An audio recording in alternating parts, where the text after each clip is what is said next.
Introducción a Santiago. Muchos piensan que la epístola de Santiago fue escrita por Santiago, el medio hermano de Jesús. Al principio, Santiago no creyó en él e incluso lo desafió. Más tarde, se convirtió en uno de los líderes del recién formado grupo de creyentes llamado Iglesia. La epístola de Santiago fue uno de los primeros libros del Nuevo Testamento que se escribieron, se piensa que en algún momento entre los años 45 y 50. Santiago se dirige a estos primeros seguidores judíos de Jesús, que se habían esparcido por todo el mundo del Mediterráneo a causa de la persecución. En el ambiente hostil que los rodeaba, se sentían tentados a limitarse a decir que tenían fe, pero sin manifestar que significaría algo en su manera de vivir. Santiago les dice llanamente que la fe genuina produce buenas obras. Escucha ahora estas útiles palabras acerca de la fe auténtica. Carta de Santiago. Capítulo 1. Santiago, siervo de Dios y del Señor Jesucristo, a las 12 tribus que se hallan dispersas por el mundo, saludos. Hermanos míos, considérense muy dichosos cuando tengan que enfrentarse con diversas pruebas, pues ya saben que la prueba de su fe produce constancia, y la constancia debe llevar a feliz término la obra, para que sean perfectos e íntegros sin que les falte nada. Si a alguno de ustedes le falta sabiduría, pídasela a Dios y Él se la dará, pues Dios da a todos generosamente sin menospreciar a nadie, pero que pida con fe, sin dudar, porque quien duda es como las olas del mar, agitadas y llevadas de un lado a otro por el viento. Quien es así no piense que va a recibir cosa alguna del Señor. Es indeciso e inconstante en todo lo que hace. El hermano de condición humilde debe sentirse orgulloso de su alta dignidad, y el rico de su humilde condición. El rico pasará como la flor del campo. El sol cuando sale seca la planta con su calor abrasador. A ésta se le cae la flor y pierde su belleza. Así se marchitará también el rico en todas sus empresas. Dichoso el que resiste la tentación, porque al salir aprobado recibirá la corona de la vida que Dios ha prometido a quienes lo aman. Que nadie al ser tentado diga, es Dios quien me tienta, porque Dios no puede ser tentado por el mal, ni tampoco tienta él a nadie. Todo lo contrario, cada uno es tentado cuando sus propios malos deseos lo arrastran y seducen. Luego, cuando el deseo ha concebido, engendra el pecado, y el pecado, una vez que ha sido consumado, da a luz la muerte. Mis queridos hermanos, no se engañen, toda buena dádiva y todo don perfecto descienden de lo alto, donde está el Padre que creó las lumbreras celestes, y que no cambia como los astros, ni se mueve como las sombras. Por su propia voluntad nos hizo nacer mediante la palabra de verdad, para que fuéramos como los primeros y mejores frutos de su creación. Mis queridos hermanos, tengan presente esto: todos deben estar listos para escuchar, y ser lentos para hablar y para enojarse, pues la ira humana no produce la vida justa que Dios quiere. Por esto, despójense de toda inmundicia y de la maldad que tanto abunda, para que puedan recibir con humildad la palabra sembrada en ustedes, la cual tiene poder para salvarles la vida. No se contenten solo con escuchar la palabra, pues así se engañan ustedes mismos. Llévenla a la práctica. El que escucha la palabra pero no la pone en práctica es como el que se mira el rostro en un espejo, y después de mirarse se va y se olvida enseguida de cómo es.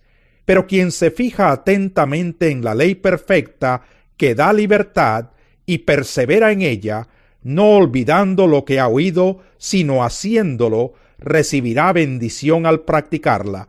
Si alguien se cree religioso, pero no le pone freno a su lengua, se engaña a sí mismo, y su religión no sirve para nada. La religión pura y sin mancha delante de Dios nuestro Padre es esta: atender a los huérfanos y a las viudas en sus aflicciones y conservarse limpio de la corrupción del mundo. Capítulo 2. Hermanos míos, la fe que tienen en nuestro glorioso Señor Jesucristo no debe dar lugar a favoritismos. Supongamos que en el lugar donde se reúnen entra un hombre con anillo de oro y ropa elegante, y entra también un pobre desarrapado. Si atienden bien al que lleva ropa elegante y le dicen: siéntese usted aquí en este lugar cómodo, pero al pobre le dicen: quédate ahí de pie, o siéntate en el suelo a mis pies, ¿acaso no hacen discriminación entre ustedes, juzgando con malas intenciones? Escuchen, mis queridos hermanos, ¿no ha escogido Dios a los que son pobres según el mundo, para que sean ricos en la fe y hereden el reino que prometió a quienes lo aman? Pero ustedes han menospreciado al pobre. ¿No son los ricos quienes los explotan a ustedes y los arrastran ante los tribunales? ¿No son ellos los que blasfeman el buen nombre de aquel a quien ustedes pertenecen? Hacen muy bien si de veras cumplen la ley suprema de la Escritura: ama a tu prójimo como a ti mismo. Pero si muestran algún favoritismo, pecan y son culpables, pues la misma ley los acusa de ser transgresores, porque el que cumple con toda la ley, pero falla en un solo punto, ya es culpable de haberla quebrantado toda. Pues el que dijo: no cometas adulterio, también dijo: no mates. Si no cometes adulterio, pero matas, ya has violado la ley. Hablen y pórtense como quienes han de ser juzgados por la ley que nos da libertad, porque habrá un juicio sin compasión para el que actúe sin compasión. La compasión triunfa en el juicio. Hermanos míos, ¿de qué le sirve a uno alegar que tiene fe si no tiene obras? ¿Acaso podrá salvarlo esa fe? Supongamos que un hermano o una hermana no tienen con qué vestirse y carecen del alimento diario, y uno de ustedes les dice: que les vaya bien, abríguense y coman hasta saciarse, pero no les da lo necesario para el cuerpo. ¿De qué servirá eso? Así también la fe por sí sola, si no tiene obras, está muerta. Sin embargo, alguien dirá: tú tienes fe y yo tengo obras.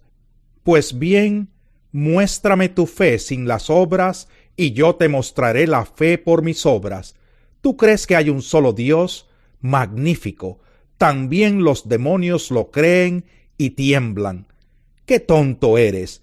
¿Quieres convencerte de que la fe sin obras es estéril? ¿No fue declarado justo nuestro padre Abraham por lo que hizo cuando ofreció sobre el altar a su hijo Isaac? Ya lo ves, su fe y sus obras actuaban conjuntamente, y su fe llegó a la perfección por las obras que hizo. Así se cumplió la escritura que dice: le creyó Abraham a Dios, y esto se le tomó en cuenta como justicia, y fue llamado amigo de Dios. Como pueden ver, a una persona se le declara justa por las obras y no sólo por la fe.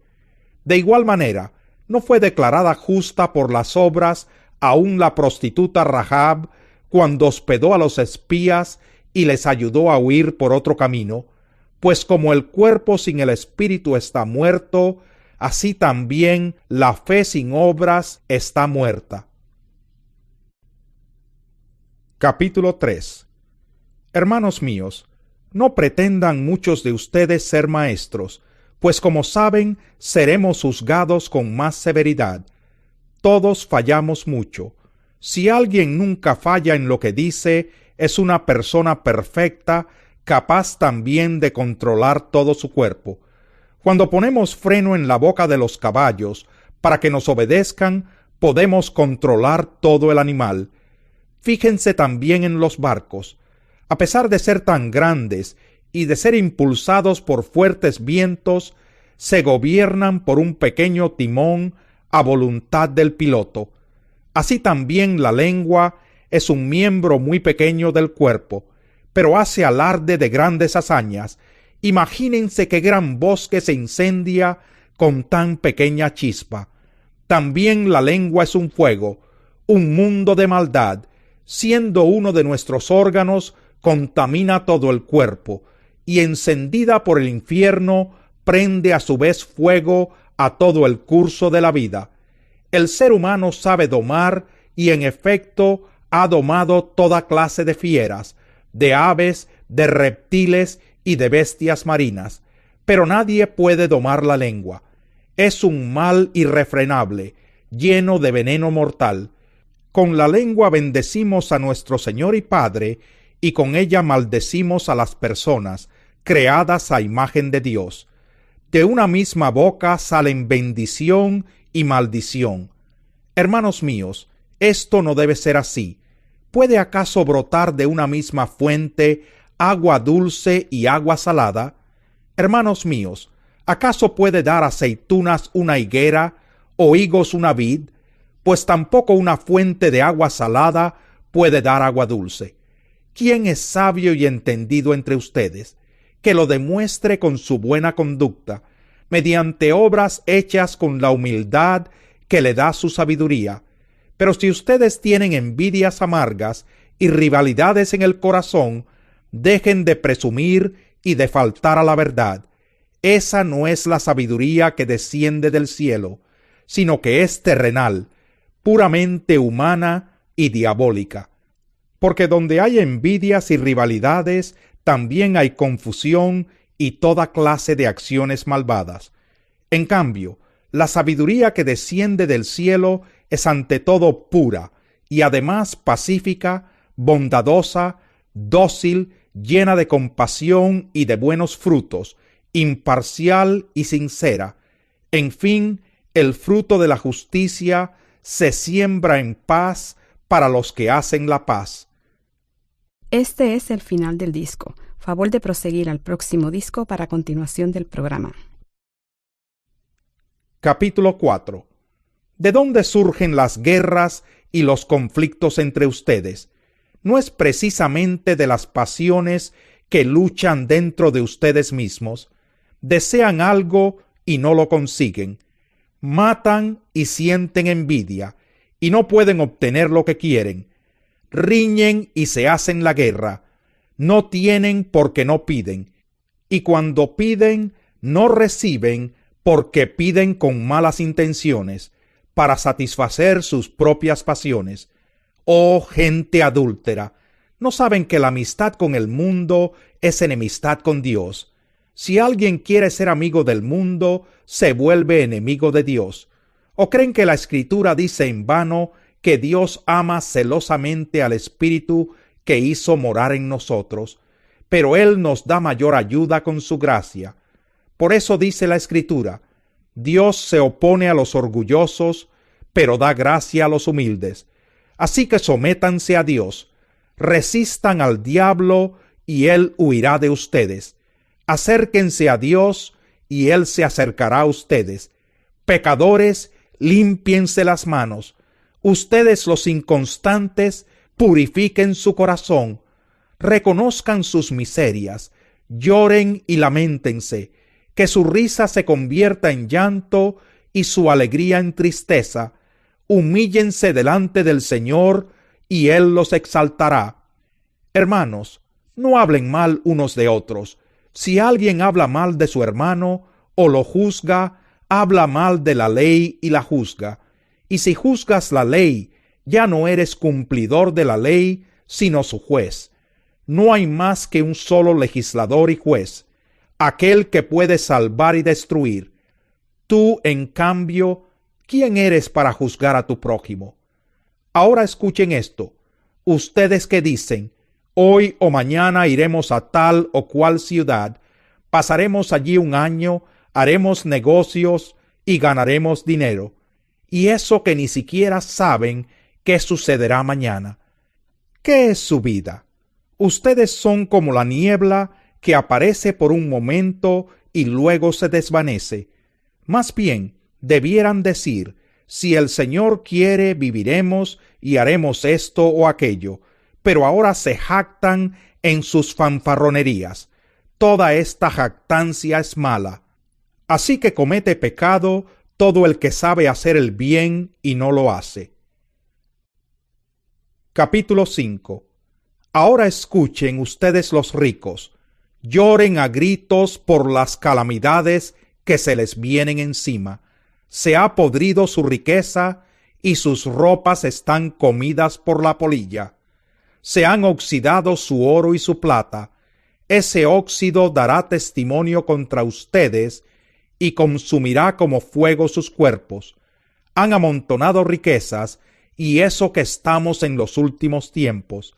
Oigan cómo clama contra ustedes el salario no pagado a los obreros que les trabajaron sus campos.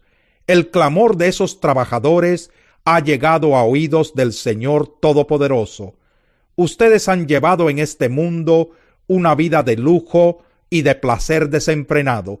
Lo que han hecho es engordar para el día de la matanza. Han condenado y matado al justo sin que él les ofreciera resistencia. Por tanto, hermanos, tengan paciencia hasta la venida del Señor.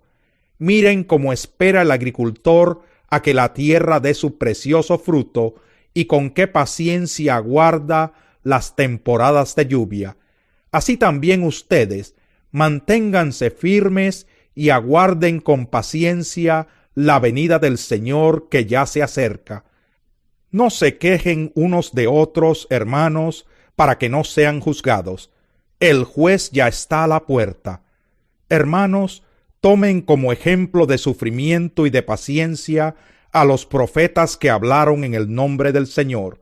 En verdad consideramos dichosos a los que perseveraron. Ustedes han oído hablar de la perseverancia de Job y han visto lo que al final le dio el Señor. Es que el Señor es muy compasivo y misericordioso. Sobre todo, hermanos míos, no juren ni por el cielo, ni por la tierra, ni por ninguna otra cosa. Que su sí sea sí y su no, no, para que no sean condenados. ¿Está afligido alguno entre ustedes? Que ore. ¿Está alguno de buen ánimo? Que cante alabanzas. ¿Está enfermo alguno de ustedes? Haga llamar a los ancianos de la iglesia para que oren por él y lo unjan con aceite en el nombre del Señor. La oración de fe sanará al enfermo y el Señor lo levantará. Y si ha pecado, su pecado se le perdonará. Por eso, confiésense unos a otros sus pecados y oren unos por otros, para que sean sanados. La oración del justo es poderosa y eficaz. Elías era un hombre con debilidades como las nuestras. Con fervor oró que no lloviera, y no llovió sobre la tierra durante 3 años y medio. Volvió a orar, y el cielo dio su lluvia, y la tierra produjo sus frutos. Hermanos míos, si alguno de ustedes se extravía de la verdad, y otro lo hace volver a ella, recuerden que quien hace volver a un pecador de su extravío, lo salvará de la muerte y cubrirá muchísimos pecados.